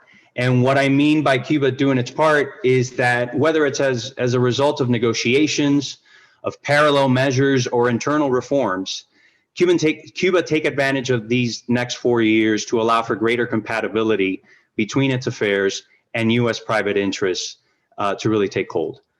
This means allowing for greater legal U.S. investment, particularly in the Cuban private sector, improving or even normalizing relations with the Cuban diaspora, and further liberalizing its economy, right? This is to say nothing of more substantive political reforms. But these steps will be necessary in order to really generate constituencies on the U.S. that can serve as a bulwark against future politically driven efforts at a policy rollback. As Gary and others have recognized, insisting on all or nothing conditionality or strict quid pro quos will not work with the Cubans. There's a whole historical record of those efforts proving fruitless. But in truth, for progress to really take hold, process is going to be less important than results. What is important is that meaningful changes be allowed to happen and to bloom into resilient social economic ties in order for relations to really stick. Well, thank you very much, Rick. I have a question now for several of you who have touched on the subject, and that is, does Trump's win of the Cuban American vote in Florida and its contribution to winning Florida, what does that do in terms of Biden's hands on whether it ties Biden's hands or loosens Biden's hands in terms of its policy towards Cuba and of its administration. What is the impact of that? I'd be interested to know. I know I've heard there's different opinions. I mean, for one, it does matter in terms of Congress because there are right now, I think currently more Cuban members of Congress than there have been in the past, especially with the new ones that came in South Florida as part of with the last election when, Republicans essentially won South Florida. So that's going to be important that way, especially because Rubio is still going to be on the Senate Foreign Relations Committee and so on. But one thing that is pretty consistent with the historical research I've been doing from Reagan up to now is that the presidents really focus on not really rocking the boat with Cuban Americans in their first term. I mean, even Obama, it wasn't until the second half of his second term that he instituted the thaw policies. So if Biden is looking toward re-election, which may or may not be, or maybe he is just looking for a Democrat to be reelected in 4 years, he may kind of lean into those hardline policies, but he probably isn't going to feel as much duty to, or feel like he has to repay the Cuban American community, unlike how Trump did. Rick, if I can chime in on this one. Yes, please. I've heard many friends say that, well, now because the Cuban American vote went for Trump, Biden owes nothing to them. And we can finally now shift U.S.-Cuba policy to one that is dictated by U.S. national interest and not by domestic politics. We really wish that were the case. I think, however, that remains more of an aspirational goal than a reflection of current realities. The fact is that 2022 is around the corner already in political terms, and Florida is going to be in play. Marco Rubio is up for re-election. Ron DeSantis, the governor, is up for re-election.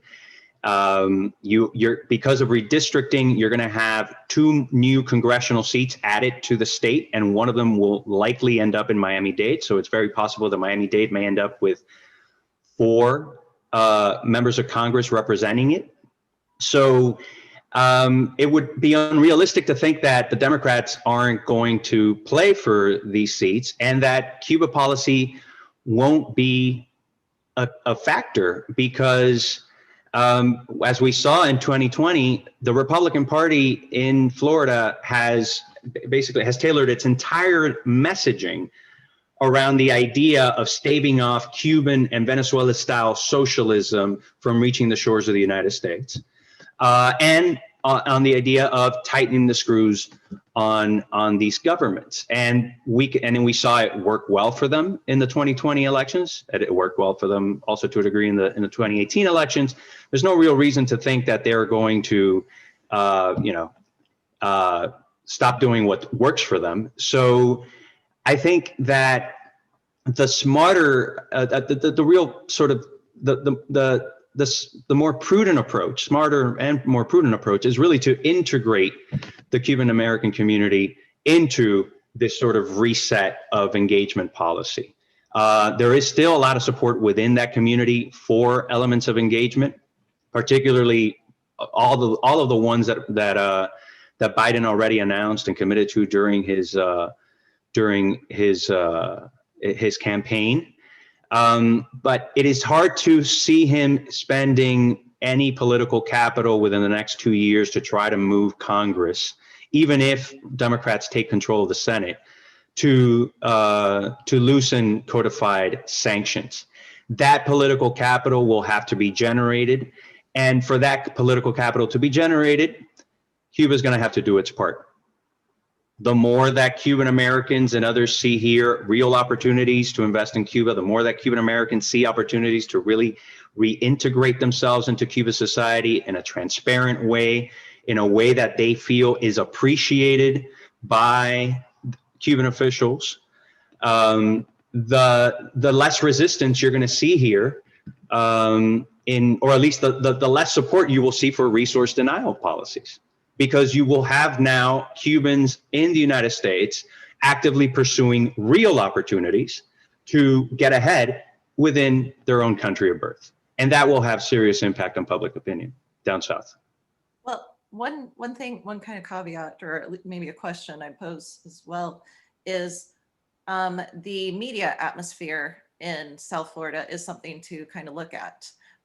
It used to be pretty much the Spanish language radio stations that really boosted the rhetoric.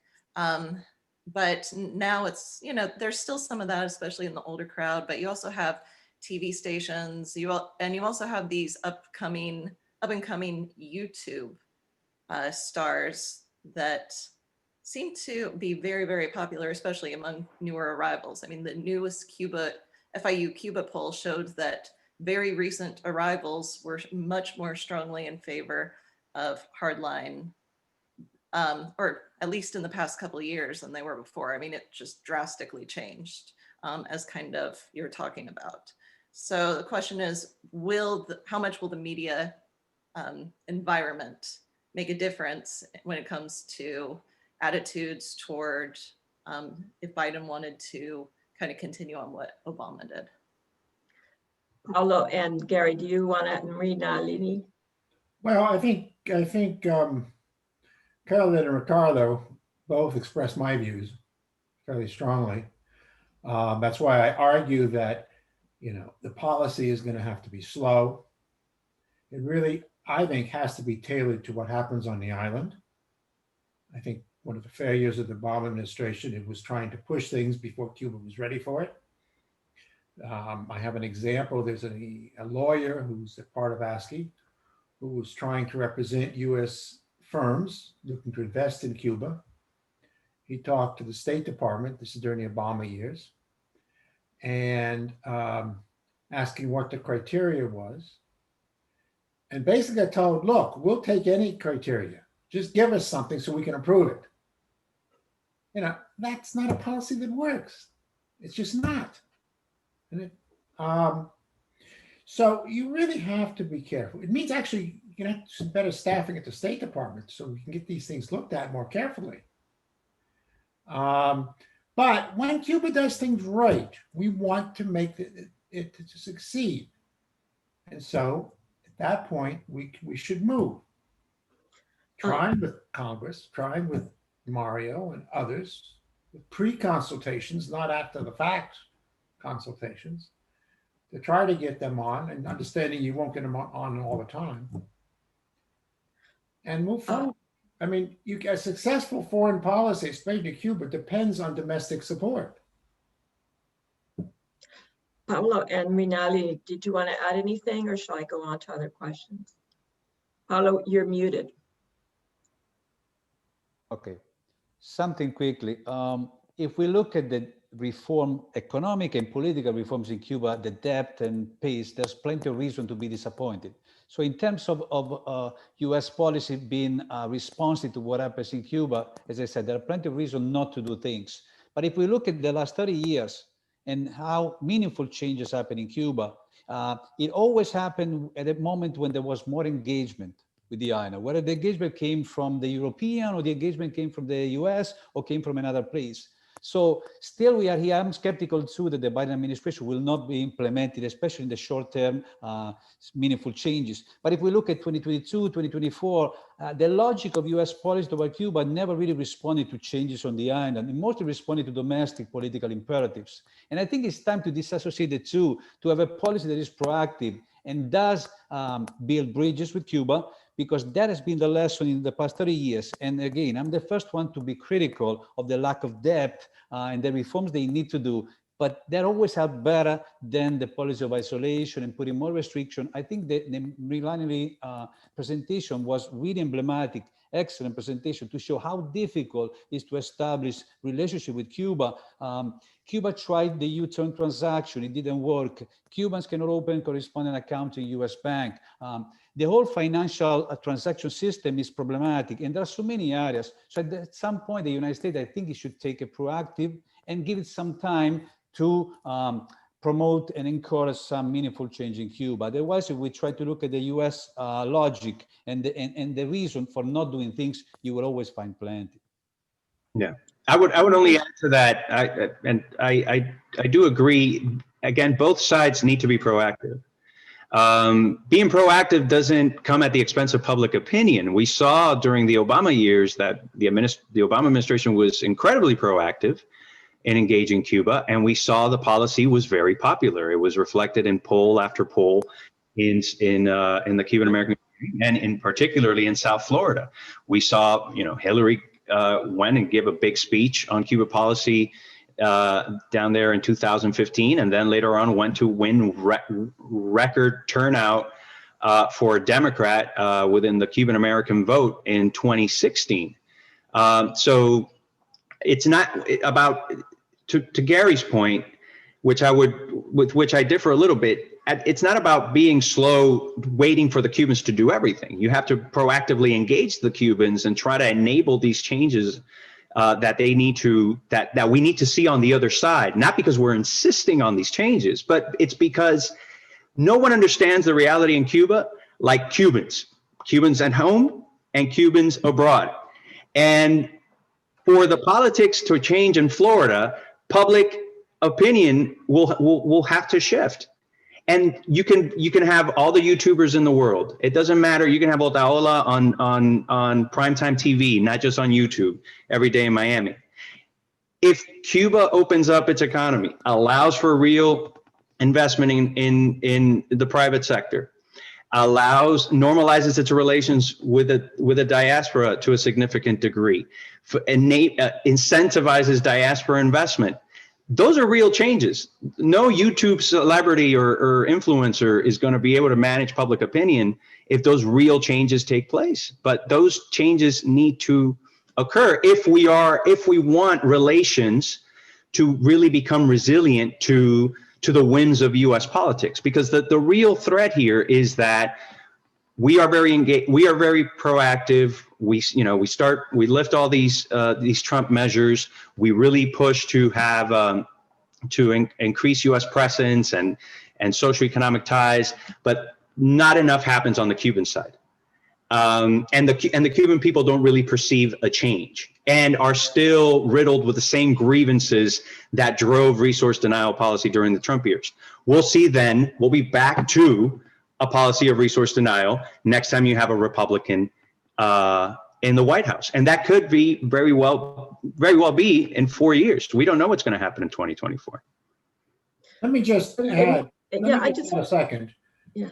I'm not saying we should not engage with Cuba. I absolutely think we should engage with Cuba at an active scale,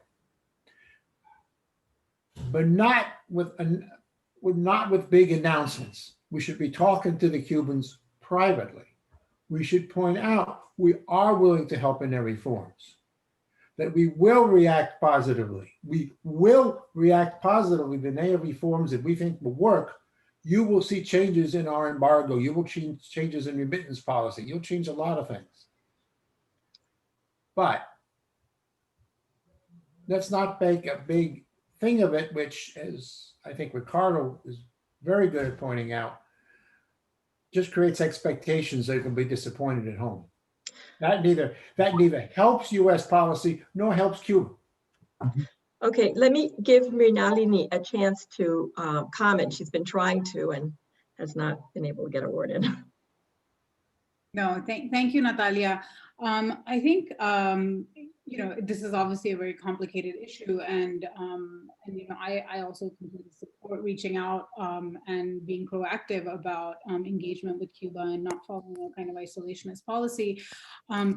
But I think, at least from my work, one of the things that I've noticed is that even when there are shifts, like Paolo mentioned with the shifts in banking relations, right? There are apertures that get opened up, but there is a weight of history, right? There's a weight of history that still doesn't allow for engagement by Cubans in sort of global systems, right? And there's sort of, you know, there is an asymmetry in who can enact change, right, on a kind of global, on a global scale between these two, between the two sides. And so I feel like even when these changes, for example, with the banking relations happened, you know, international companies and the international environment, or the international sort of community still doesn't sort of acknowledge or you know, stay true to those reforms, because they're worried that they're going to be penalized by the sanctions, or they're going to be repercussions, right? And so so I feel like there is that kind of weight, even when there is engagement, and those are not kind of fully followed through, those the policies. It sort of it sets us back further. So so yeah, I mean, I don't necessarily fall on either side, but and I'm going to defer to the Cubans and Cuban Americans on the panel about this, but yeah. Let me ask you a related question that came in the Q&A queue, and it's from Michael Strauss. He says, in terms of missed opportunities, might US sanctions also be responsible for missed opportunities within and outside Cuba that might be initiated by Cuba's private sector? For example, Zoom's terms of service exclude its use in Cuba. Who wants to take that? Yeah, I mean, that's, I absolutely. You know, the challenge here is that for Cuba to provide opportunities, it somehow still needs to manage to get around the embargo, or at least reduce its exposure to embargo sanctions. One thing that the embargo, at least codified under Helms-Burton, didn't really anticipate was the growth of the private sector. Part of the reason why you saw such a focus during the Obama years in investment of the private sector is not just because it's something that we support from, you know, in terms of American values and beliefs, but also it's where the opportunities were to really build and strengthen economic ties between the two countries. But you saw a lot of resistance on the Cuban side saying, oh, no, you can't just invest in our private sector. Look at our beautiful state sector and all the other offerings we have here. And look at our carpeta of inversiones. Why don't you put money in that? And there just wasn't interest, because those investments were exposed to codified sanctions.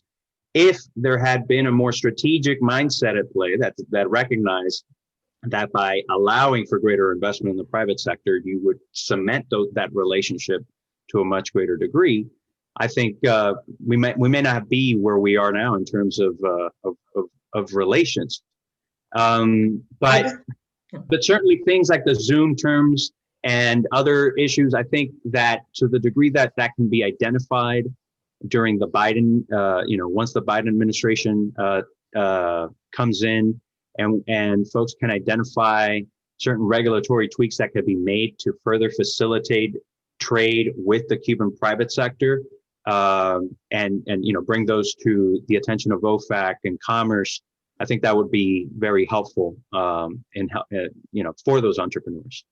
Yeah, I just wanted to make a comment, Rick, in response to you. And I think that one of the problems is that even if you didn't have sanctions and you allowed American multinational companies, the ones that would be able to make significant real capital investments in Cuba, they're not going to do it in the public sector. And they're not going to do it in the public sector for a series of reasons that have to do with things that are totally non-political, but it has to do with their accounting, their reporting requirements, all sorts of other issues, which I don't think that we focus enough on. So actually, I'm planning to do a panel on this at some point in the next few weeks, but I think it would be helpful for everybody to understand the limitations of doing business with, you know, the Cuban state sector. It's very hard for an American company to do that. And the investments that have occurred so far are really like minimal. I mean, they're like the kinds of investments that don't even get booked on their balance sheets because they're totally discounted as valueless. So I just think that's a real challenge. Anyway, I don't know, Paolo, if you wanted to add anything, because you did have something, an earlier question on Banco Financiera. I don't know if you wanted to. I wanted to add something here. I was going to give a publicity boost to Natalia's planned panel. Hopefully it'll be in late February. We're going to have a lot of good people, and it's really going to focus on what Cuba needs to do to make a proper investment environment. So we're looking forward to that, Natalia. I'm sorry, Rick and Paolo, both of you look like you want to say something. I'll be quickly. On Banco Financiero, it's the same situation with FinCEMEX and remittances. It's the US government forcing Cuba to change how they do business with a different company not tied to the military. So in my case, I think the biggest problem from US standpoint is the lack of realism in terms of expectation, what Cuba can or will do. If we consider 2014 as the time when the Obama administration started to improve relations with Cuba, there was also the time where practically the entire reform process led by Raul Castro had practically stalled, because the whole process stalled on the reform of the state enterprise sector. There is where the biggest changes are needed and where Cuba is resisting the changes. If the Obama, for instance, would have done the same 5 years before, in 2009, when he liberalized the restriction on Cuban Americans, also on Americans traveling to Cuba, you would have praised Cuba for doing all the things they've done up to that point. So I'm thinking that sometimes the process of changing Cuba has its own dynamic and its own pace. So the best way is to engage, of course, trying to expect something, but not to have unrealistic expectation. As soon as they don't happen, the public opinion is ready to move the other way, because that's always what happens in Cuba and what happened after 2014. And by 2017, the mood was, you can look at all the FIU polls and you can see how over time the support for the embargo was waning, and then all of a sudden the support is still there. So if you look at what Cuba is doing, you have plenty of reason again to be disappointed. But at the end, the best way is always to start an engagement process and then eventually make adjustment down the road. We also have to remember that the whole embargo is codified. So even the autonomy in terms of US policy, what Biden can do or Trump could do before, is limited. So at the end, I think there must be a process of trying to engage more than trying to put condition and expecting things in return, because that is not going to happen, at least under the current condition. Does anybody want to add anything? I see some faces that look. I had a question for the other panelists. I keep hearing about the early part of the Obama administration. There was the increased connections and possibilities in telecommunications and internet, social media connections. But did anything come out of that? I mean, are there any agreements now between U.S. companies and the Cuban media? Roaming. There's an MOU with Google, but we don't really know what's come of it. Okay. But there is development of the internet, but who's developing it, Rick? Maybe you can, or Paolo can comment on that. Social media has exploded in Cuba. The question is why. Much of it is on Chinese infrastructure, but it's all U.S. It's not all, but you know they do use WeChat in Cuba, but not as much as Facebook or WhatsApp or any of the apps. The dominant apps in the United States, I mean, and the dominant app in Cuba are still of U.S. origin and are likely to remain as such. Not just the apps, but the operating systems on which Cubans themselves build those apps. So I don't have any more questions from on the Q&A that I don't think that have not been answered. Does anybody else have anything to add? Otherwise, I think we could probably wrap up this panel. If you speak up, if you have something. Thanking the chair. Pardon me? I want to thank the chair. Well, I want to thank you all really for your presentations and, really making yourself available at a very last minute notice for the prep session. And, thank you for your insights, and I hope to stay in touch with all of you. And I look forward to maintaining our network going forward. Thank you to all the participants for joining us today. And, Happy New Year. Let's hope it's a much better one. You're here. Thank you, All right. everyone. Thank you. Thank you, everyone. Okay.